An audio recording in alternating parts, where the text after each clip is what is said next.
दिव्यांग para sports of association द्वारा जयपुर में जो कार्यक्रम आयोजित हो रहा है ये 3 दिवसीय है। इसमें दिव्यांगों की स्थिति आप इस वीडियो के माध्यम से देख सकते हैं। धरातल पर दिव्यांगजनों के लिए किसी प्रकार की कोई व्यवस्था नहीं थी और अभी जो मेरे पास रिपोर्ट आई है उसमें ये बताया गया है कि जो आयोजक है वो वहाँ से निकल गए हैं और ये दिव्यांग अब रहने के लिए यहाँ पर दर दर को भटकने को मजबूर है। देखिए ये पूरी रिपोर्ट दिव्यांग जगत पर। नमस्ते मैम, दिव्यांग जगत पर आपका स्वागत है।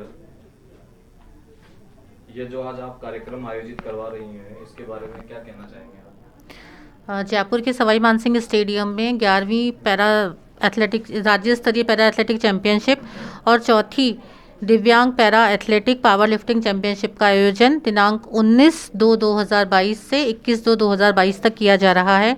और इस टूर्नामेंट के लिए क्लासिफिकेशन आज यहाँ जयपुर के सवाई मानसिंह स्टेडियम स्थित वेलोड्रम के रूम्स में किए जा रहे हैं। इस प्रतियोगिता के अंदर राज्य के लगभग 700 से 800 खिलाड़ी भाग ले रहे हैं, जो कि राज्य के अलग अलग कोनों से सभी जगह से आए हुए हैं। और इसी टूर्नामेंट के क्लासिफिकेशन के लिए आज हम लोग यहाँ पे आए हैं। मैडम, मैंने देखा है यहाँ व्यवस्थाओं का अभाव है। किस तरह की व्यवस्था का अभाव आपको लगा? हमारी तरफ से अब हमने सारी व्यवस्था की हुई है, किसी भी तरह की कोई भी अव्यवस्था नहीं है। यहाँ पे आप देख रहे हो कि एक अलग कमरे के अंदर हमने डॉक्टर बुलाए हुए हैं। ये बाहर से अहमदाबाद से आए हुए हैं सिर्फ क्लासिफिकेशन के लिए, क्योंकि हम नहीं चाहते कि कोई भी खिलाड़ी गलत कैटेगरी के अंदर खेले, जिससे कि जो व्यक्ति वाकई में मतलब जिस कैटेगरी में आता है उसको जिस तरह की डिसेबिलिटी है उसको किसी तरह का नुकसान ना हो। क्योंकि कई बार होता है कि अगर हम क्लासिफिकेशन नहीं कराते तो ऐसा ये संभव होता है कि कई लोग जिनकी कैटेगरी दूसरी बनती है लेकिन वो दूसरी कैटेगरी में खेल लेते हैं। तो इससे क्या होता है कि जो लोअर कैटेगरी वाला व्यक्ति होता है, जिसको वास्तव में लाभ मिलना चाहिए, उसको मिल नहीं पाता। इसी अवस्था को दूर करने के लिए हमने ये डॉक्टर बुलाए हैं अहमदाबाद से। और यहाँ पे देख रहे हो कि आप कितना स्मूथली यहाँ पे क्लासिफिकेशन चल रहा है। हम सुबह 8 बजे से हम लोग यहाँ पे बैठे हुए हैं और एक एक खिलाड़ी के डॉक्यूमेंट हमने बाकायदा चेक किए हैं, क्योंकि कहीं कोई ऐसा खिलाड़ी ना हो जो राजस्थान से बाहर का हो और राजस्थान की सुविधाओं का वो लाभ ले ले। तो सबके मूल निवासी आधार कार्ड, डिसेबिलिटी सर्टिफिकेट, एक एक डॉक्यूमेंट यहाँ पे चेक किए जा रहे हैं। और हम लोग सुबह से लगे हुए हैं कि कोई खिलाड़ी किसी के साथ में मतलब अन्याय ना हो, कोई खिलाड़ी गलती से रह ना जाए। और सबके लिए पानी की, टॉयलेट की, सब तरह की व्यवस्थाएं हैं। तो किसी भी तरह की कोई भी व्यवस्था नहीं है, लेकिन फिर भी अगर कोई ज़बरदस्ती में आके बोलना चाहता है कि नहीं व्यवस्था है, तो फिर उसके बारे में तो हम कुछ भी नहीं कर सकते। में कई महिलाएं भी है, तो अब ये लोग आप बता रही हो कि टूर्नामेंट 3 दिन का है, तो इनके रहने की व्यवस्था अभी ये क्योंकि कोरोना काल चल रहा है, अब जब हम इस बीच में 3 बार हम इस टूर्नामेंट को कैंसिल कर चुके हैं। तो इस वजह से कोरोना को देखते हुए, क्योंकि हम नहीं चाहते कि किसी के साथ कोई भी कोरोना से संक्रमित हो, इसलिए ये जो चीज़ है इसको हमने नहीं किया है कि सब खिलाड़ी अपने स्तर पे रहें। क्योंकि मान लीजिए कि हम सबको एक जगह पे रुकाते हैं और वहाँ पे अगर कोई कोरोना संक्रमित आता है तो दूसरे लोगों को भी संक्रमित होने का खतरा रहता है। तो इस वजह से हम सिर्फ कम से कम टाइम में उनको फ्री करना चाहते हैं कि बस वो आएँ और यहाँ पे अपना टूर्नामेंट करके बिना संक्रमित हुए स्वस्थ तरीके से वापस अपने घर चले जाएँ। जो प्रक्रिया आज हुई है यही 3 दिन चलेगी या कल गेम होंगे?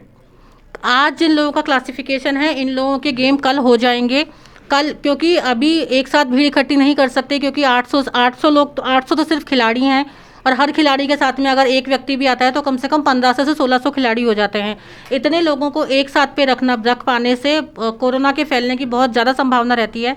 इसलिए इस बार हमने इस टूर्नामेंट को टुकड़ों में किया है।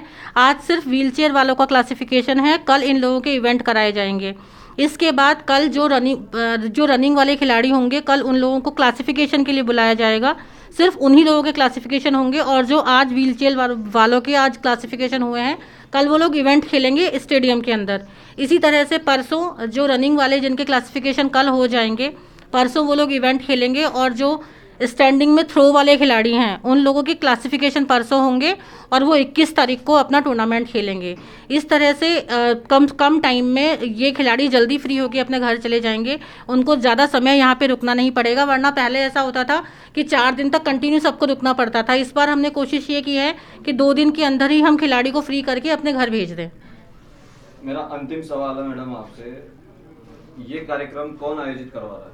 ये कार्यक्रम राजस्थान में दिव्यांग para sports association of Rajasthan आयोजित करवा रही है, क्या जो कि यह एक रजिस्टर्ड जी बिल्कुल ये रजिस्टर्ड संस्था है, और पैरालंपिक कमेटी ऑफ इंडिया जो कि भारत के अंदर पैरा स्पोर्ट्स की सर्वोच्च संस्था है, उससे एफिलेटेड ये संस्था है। और राजस्थान स्पोर्ट्स स्टेट काउंसिल से भी हमारा एफिलेशन है, और बिल्कुल पूरी तरह से ये एक रजिस्टर्ड और पंजीकृत संस्था है।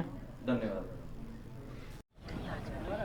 नमस्कार, इस वक्त आप मेरे को देख रहे हैं जयपुर के सवाई मानसिंह स्टेडियम से, जहां पर एक टूर्नामेंट आयोजित किया जा रहा है दिव्यांग पैरा स्पोर्ट्स एसोसिएशन के द्वारा। यहां पर लगभग प्रदेश भर से दिव्यांग साथी आए हुए हैं, कुछ बहनें भी हैं, और ये लोग सुबह से आए हुए हैं। और अभी मैंने कुछ साथियों से बात भी की थी, तो वो बता भी रहे थे कि रात भर चले हैं, यहाँ आए हैं।